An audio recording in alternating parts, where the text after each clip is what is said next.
పాతపట్నం నియోజకవర్గం కొత్తూరు మండలం వసప ఉప్పరపేట గ్రామస్తులు నరేంద్ర మోదీ గారి ఈ రాష్ట్రానికి చేస్తున్న అభివృద్ధి సంక్షేమం నచ్చి బీజేపీ పార్టీలోకి సుమారుగా 60 కుటుంబాలు పార్టీలోకి చేరడం జరిగింది. ఆ కార్యకర్తలు నాయకులందరికీ బీజేపీ జిల్లా అధ్యక్షులు సిరిపురం తేజేశ్వరరావు గారు బీజేపీ కండువాలు కప్పి సాదరంగా పార్టీలోకి ఆహ్వానించారు. ఈ కార్యక్రమంలో కొత్తూరు మండల అధ్యక్షులు బురడా భాస్కర్ రావు గారు, జిల్లా సెక్రటరీ వల్లురౌతు ప్రసాద్, 99లో వాజ్పేయి గారి గవర్నమెంట్లో భారతీయ జనతా పార్టీ తెలుగుదేశం పార్టీ పొత్తు పెట్టుకుంది.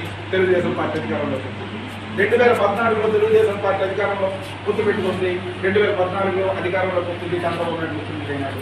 2019లో చంద్రబాబు నాయుడు తెలుగుదేశం వద్దనుకుంది బీజేపీని, వైసీపీ అధికారంలోకి వచ్చింది. 2024లో చంద్రబాబు మళ్ళీ బీజేపీ కావాలనుకున్నాడు, మళ్ళీ అధికారంలోకి వచ్చాడు. ఇది క్లియర్ కట్ విట్నెస్, మనందరికీ సజీవ సాక్ష్యం.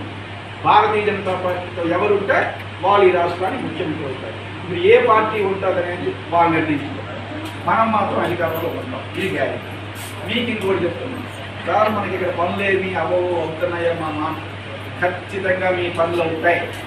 మీ పనులు చేసే బాధ్యత నాది. మీ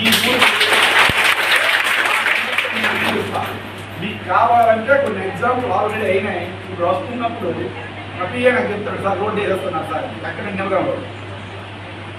ఆ రోజు వెళ్ళి అక్కడ నుండి ఏఈతో మాట్లాడితే మొత్తం ఇంక ఉంది, వరదనే వెళ్తుంది, కాలువ ఎస్టీవీలు ఉంది, పూర్తిగా లేకపోతే వేస్తాం సార్ వేస్తామన్నారు. ఈరోజు కాలువలు అవుతాయి, రోడ్లు అవుతాయి. నిన్న కూడా మీ ఊళ్ళో ఆపారు ఎంపీ మినిస్టర్ వస్తే, ఖచ్చితంగా ఇలాంటి పనులు చెయ్యండి కూడా నేను చెప్తాను. మన సమస్యలు పరిష్కరించలేనప్పుడు ప్రజాప్రతినిధిగా వాళ్ళ అవసరం మనకి లేదు.